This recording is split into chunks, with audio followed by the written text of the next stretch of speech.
पत्नी के लिए पति भगवान है, तो पति के लिए पत्नी क्या है? हा? पत्नी भी भगवान होती है। क्यों पत्नी भगवान नहीं होती? भगवान सबके भीतर है, कण कण में है। तो पत्नी कोई कण कण से बाहर है क्या? पत्नी में भी तो ईश्वर है,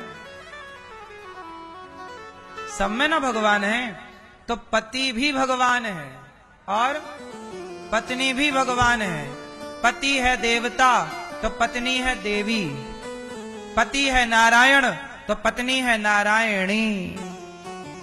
दोनों पूरक हैं, पर समाज में पुरुष को बड़ा बताया गया कि पुरुष भगवान, और स्त्री को कहा गया तुम तो पांव की जूती हो। ऐसा कुछ लोगों ने कहा। स्त्रियों को कुछ लोग पांव की क्या मानते हैं? पांव की ये क्या मानते हैं आपको? क्यों आप क्या मानते हो अपनी पत्नी को? पांव की जूती? नहीं, इसके पिता ले आना, समझाएंगे। अभी ना शिकायत करो, प्रश्नोत्तरी में करना, ले आना। बेचारी पत्नियां इतनी परेशान है कि मौका मिलते ही पति की शिकायत चालू। क्या करें, परेशान करता है आदमी, दारू पी पी के परेशान करता बेचारी को। पत्नी कहे तो कहे किससे? बेचारी कह भी तो नहीं सकती। पत्नियां बोले तो लोग उसी को कहते तू ही गलत है, पति की सेवा नहीं करती। और नालायक वो इतना दुष्ट है कि शराब पी के थप्पड़ मारता है। कितना सहने की भी तो सीमा है। इसलिए पति भी परमात्मा है और पत्नी भी ईश्वर। इसका मतलब ये हुआ कि पति पत्नी दोनों को एक दूसरे का सम्मान करना चाहिए। हमारे रिश्तों में ना पति को भगवान कहने का तात्पर्य ये है कि अपने पति की इज्जत करो। पत्नी को देवी लक्ष्मी कहने का तात्पर्य ये है कि अपनी पत्नी का सम्मान करो। रिश्तों में क्या चाहिए? सम्मान चाहिए। वो रिश्ते बहुत अच्छे रहते हैं जिन रिश्तों में एक दूसरे के प्रति सम्मान की भावना होती है। मैं अपनी पत्नी का सम्मान करूं, पत्नी मेरा सम्मान करे, गाड़ी चल पड़ी। अपमान से कहां चली सम्मान करने पति का? जाओ करो सम्मान मैया। तो क्या करना चाहिए हम एक दूसरे का? जोर से मैया बोलो मेरी मां, सम्मान करना चाहिए। आज रिश्तों में क्या हो गया है? अपमान हो गया। कोई भी लड़ाई होती है, आदमी स्त्री के माँ बाप तक चला, तेरी तो माँ ऐसी, तेरा तो बाप ही ऐसा है। फिर स्त्री भी बोलती है कोई तुम्हारा बाप हरिश्चंद्र है क्या? तुम्हारी माँ सावित्री है। फिर इसी चक्कर में होती है महाभारत शुरू चालू हो गया। इन बातों का कोई अंत नहीं है। आप मुझे गाली देते जाओ, मैं आपको गाली देते जाऊं, इन गाली गलौच का कोई अंत, आरोप प्रत्यारोप का कोई अंत। इसलिए समाधान ये नहीं है कि मैं आपको नीचा दिखाऊं तो आप भी मुझे नीचा दिखाने लग जाएं। ये समाधान नहीं है। समाधान ये है कि हम दोनों का सम्मान करें, हम दोनों की इज्जत करें, हम किसी का तिरस्कार ना करें, हम किसी का अपमान ना करें, किसी के प्रति गलत भाव ना रखें। पत्नी का फर्ज है पति की सेवा करना, पति का फर्ज है पत्नी का सम्मान करना। और रिश्तों में सबसे आवश्यक चीज क्या होती है? आप लोग बता सको तो बताओ। रिश्तों में सबसे आवश्यक चीज क्या होती है? रिश्तों में सबसे आवश्यक क्या है? रिश्तों को बनाए रखने के लिए सबसे आवश्यक चीज है सहनशीलता। यदि आपके अंदर सहनशीलता है, सह लेते हो दो बातों को, तो आपका रिश्ता बढ़िया है। आजकल रिश्ता टूट क्यों रहे हैं? क्योंकि पत्नियों के अंदर तनिक भी सहनशीलता नहीं है, पति के अंदर भी तनिक सहनशीलता नहीं। छोरे का ब्याह हुआ तो उसे लगता है देखो मैं सब कर रहा हूं, तू तो मेरी पत्नी है, जैसा मैं कहता हूं वैसा कर, वैसे रहे। नहीं, आपको दबा के नहीं रखना रिश्तों को, आप दबा के रख भी नहीं सकते। दबा के नहीं रखना, रिश्तों को प्यार से रखना होता है। आप जिसे दबाएंगे वो आपका शत्रु हो जाएगा। क्यों? आप बच्चों को भी बहुत ज्यादा रोक टोक करो तो बच्चे भी आपके दुश्मन हो जाते हैं। इसलिए रोक टोक करना चाहिए, रोक टोक करना चाहिए, पर प्यार से समझा करके। उसे रोकने की वजह बताओ कि मैं तुझे रोक रही हूं तो वजह ये है बेटा, वजह बताए बिना रोकोगे तो उसे लगेगा मेरे साथ अत्याचार हो रहा, और वजह बता दोगे तो बात ठीक हो जाएगी, भाई वजह ये है। इसलिए रिश्तों में सहनशीलता चाहिए। पत्थर भी मूर्ति तब बनता है जब हथौड़ी और छेनी की चोट को सहता है। जो पत्थर चोट खाकर टूट गया वो कंकड़ बन गया, और जो पत्थर चोट सह गया वो शंकर बन गया। सहता है पत्थर तो पूजता है, सहेगा नहीं तो फिर कैसे रहेगा? बात सही है, सहना जरूरी है। पति की बात सह लो, पत्नी की बात सह लो, जो सहता है वो रहता है। चलो बताओ, आपके जब लड़ाई होती है पति पत्नी में तो सॉरी कौन बोलता है? कौन कौन सॉरी बोलता है?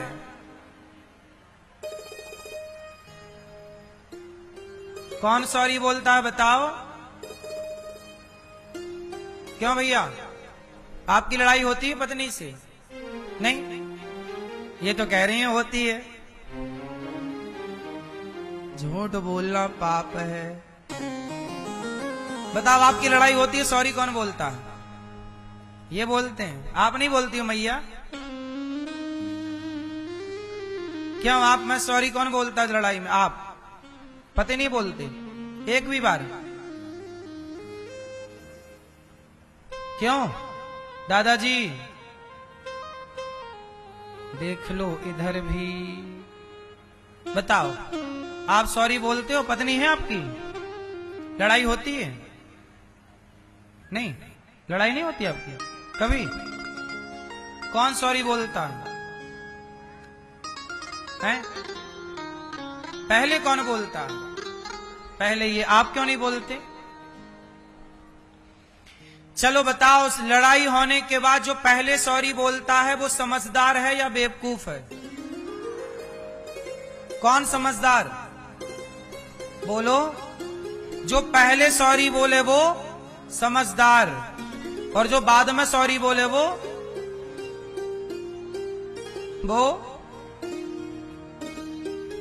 पहले सॉरी क्यों बोलना चाहिए? पहले सॉरी जो बोलेगा इससे ये पता लगता है कि आप समझदार हैं, और आप ना गलती ना होने पर भी आपने झुक करके रिश्तों को बचा लिया। कहीं आपकी अकड़ से रिश्ते टूट ना जाएं। बाल्टी कुएं में उतरती है ना तो झुकती है, झुकती है तब ना भरती है, झुके ना तो भरे कैसे? इसलिए झुकता वही है जिसमें जान होती है। अकड़ खास मुर्दे की पहचान होती है। अकड़ किसमें होती है? मुर्दे में। मुर्दा अकड़ जाता है, जो अकड़ रखता हो वो जिंदा ही मुर्दा है। इसलिए अकड़ नहीं होनी चाहिए। झुक करके रिश्तों को बचा लो। कई बार ना झुकने से रिश्ते टूट जाते हैं और बाद में पश्चाताप होता है कि काश सॉरी कह दिया होता, झुक गए होते तो आज ये स्थितियां ना होती। बहुत लोगों के तलाक इसलिए हो जाते हैं, झुकते नहीं है। मैं क्यों सॉरी बोलूं, मैं क्यों झुकूं, मेरी गलती है क्या? कई बार आपकी गलती नहीं होती फिर भी झुकना पड़ता है। यार झुक लो, समझदार हो। कब तक लड़ाई करोगे? और लड़ाई किससे करनी? तुम्हारी पत्नी है, वो तुम्हारा पति है। अपनों से क्या लड़ना? लड़ना हो तो दुश्मनों से लड़ो, आतंकवादियों से लड़ो। पत्नी से क्या? पत्नी कोई आतंकवादी है क्या? पति कोई आतंकवादी है क्या? लड़ाई तो देखो पाकिस्तान से हुई, हमारी सेना ने मस्त मार दे ठिकाने पे बम बम बम, मजा आ गया। हमारी सेना ने गजब कर दिया, घुटने टेकने पे मजबूर कर दिया 4 दिन में पाकिस्तान को। लड़ाई लड़ो तो ऐसी लड़ो बिंदास। हमारी सेना ने गजब किया, ऑपरेशन सिंदूर सफल हुआ। तो हमारी सेना के लिए धन्यवाद तो बनता ही है। तो भारत की सेना की जय। जय जवान जय किसान। जय जवान, ये बढ़िया है। जवान और किसान यही दो संभाले हैं। इन दोनों का ही आदर सम्मान ज्यादा होना चाहिए। देश के हीरो यही हैं। हाँ या ना? देखो सेना ने गजब किया, मतलब उसके पाकिस्तान की तरफ से हमारे तरफ जो फेंके गए बम इत्यादि, ड्रोन इत्यादि सब हवा में नष्ट कर दिए गए। क्या गजब की प्लानिंग है। मोदी जी ठीक काम कर रहे हैं। क्यों? हाँ, देश की सुरक्षा, इसीलिए वो राफेल खरीदते रहे। विपक्ष कहता रहा राफेल खरीद लाए, देखो काम आया कि नहीं राफेल। ऐसे वक्त के लिए लेना। युद्ध 4 दिन का है, लेकिन 4 दिन के युद्ध के लिए भी तैयारियां 20 साल से न करनी पड़ती। इसलिए सारे हथियार लेने चाहिए, करना चाहिए तैयारियां। पता नहीं कब क्या हो जाए। तैयारी रहो, तैयारी रखो। इसलिए लड़ना है तो दुश्मनों से लड़ो। पति पत्नी नहीं लड़ना चाहिए, सास बहू नहीं लड़ना चाहिए, जेठानी देवरानी नहीं लड़ना चाहिए। भाई भाई को, किसको लड़ना चाहिए? दुश्मन से लड़ो। आपका दुश्मन कौन? पति। बताओ किस किस को मजा आया? पाकिस्तान हिंदुस्तान के युद्ध में सेना ने पछाड़ दिया। हमारी सेना, मजा आया कि नहीं? हाँ। पाकिस्तान की अकड़ खत्म। ऐसे दुष्टों को ऐसी सबक सिखाना चाहिए। हर साल ऐसी सबक सिखा देना चाहिए। साल में 1-2 डोज देना चाहिए उसको। हर साल में एक बार 4 दिन का युद्ध छेड़ देना चाहिए भारत की सेना, ताकि पाकिस्तान ये आतंकी हरकत ना करे। क्यों? जैसे को तैसा, घर में घुस घुस के मारना सही, आतंकवादियों के ठिकाने नष्ट। बढ़िया, लेकिन मानना पड़ेगा। क्यों? घर में घुस के सेना को किस तरह से टारगेट किया और 100 से ज्यादा आतंकवादी मारे गए। ये भी कितना कठिन काम है। क्यों? अपन लोगों को सुनने में, टीवी पे देखने में आसान लगता है, लेकिन सोचिए कि क्या एजेंसियां होती हैं, खुफिया एजेंसियां, जो सोचिए कि उनके घर में घुस के कैसी जानकारियां निकाल लेती हैं कि ये समय यहां है, और जाके देख तड़ाक। सही है ना? कितना कठिन काम है ये। खुफिया जानकारी निकालना। पता नहीं इतने बड़े पाकिस्तान में आतंकवादी कहां छिपे बैठे, लेकिन उनके घर में जाके मिसाइल गिरी। तो ये मतलब गजब की प्लानिंग है। से कितना परफेक्ट प्लानिंग कह सकते हैं आप, कितनी बड़ी सफलता कह सकते हैं। इस सफलता के लिए मेरे पास कोई शब्द नहीं है। मतलब विश्वास है हमारा देश अब बहुत अच्छा है। हमारा देश, हमारी सेना बहुत मजबूत है, बहुत स्ट्रांग है। हम सबको गर्व होना चाहिए अपने देश पर और अपनी सेना पर। देश के हमारे जवान भाइयों का सदा आदर सम्मान और सत्कार होना ही चाहिए। बेचारे लड़ते हैं, मरती भी है तो पहले सेना ही मरती है। बेचारे वो अपनी छाती पर पहली गोली खाते हैं, फिर प्रजा पर, समाज पर आंच आने देते हैं। कितना बड़ा बलिदान है। क्यों?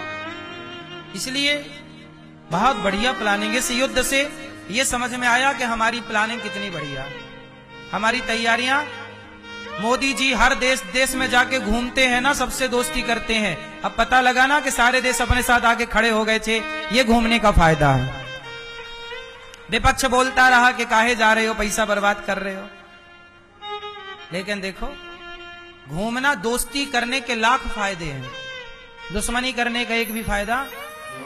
इसलिए आप भी सबसे दोस्ती करो, दुश्मनी नहीं। दोस्त ज्यादा होने चाहिए, दुश्मन एक भी नहीं होना चाहिए।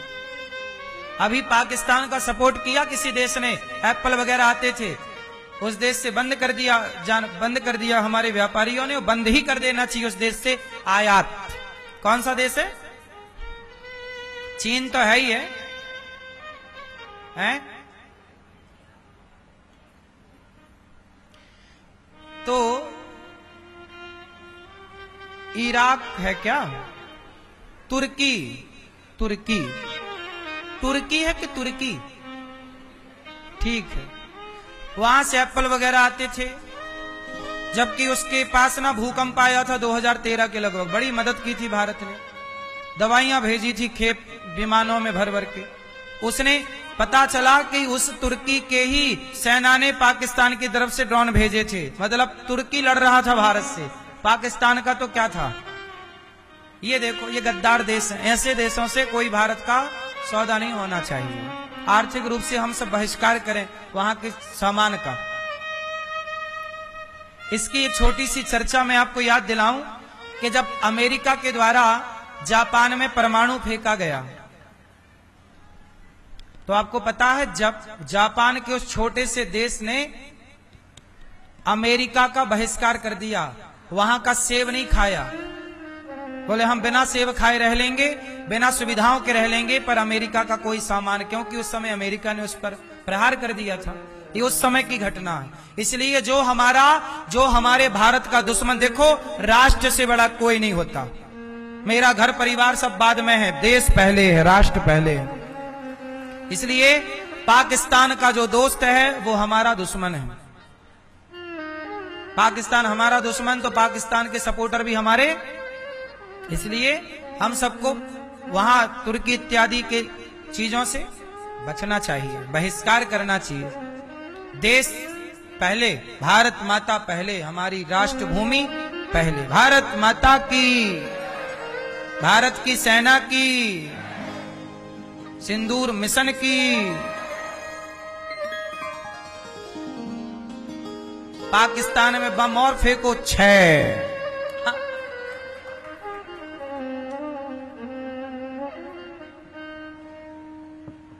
क्यों मैया, क्या बोलती तू? आप गई नहीं लड़ने, सास से ही लड़ती रही। सारी बहुएं चली जाएं पाकिस्तान की तरफ तो लड़ लड़ा के खत्म करके आ जाए, तो घंटे भर में। बहुओं की सेना को भेजना चाहिए अगली बार। अब सुनो, अगली बार होगा तो सास की सेना अलग, बहू की सेना अलग, कि तुम आपस में न लड़ो, जाओ पाकिस्तान से लड़के आओ। सास लड़के आ जाए, खा जाए पाकिस्तान, खाओ खाओ खाओ खाओ खाओ, जैसे बहू को खा जाती है।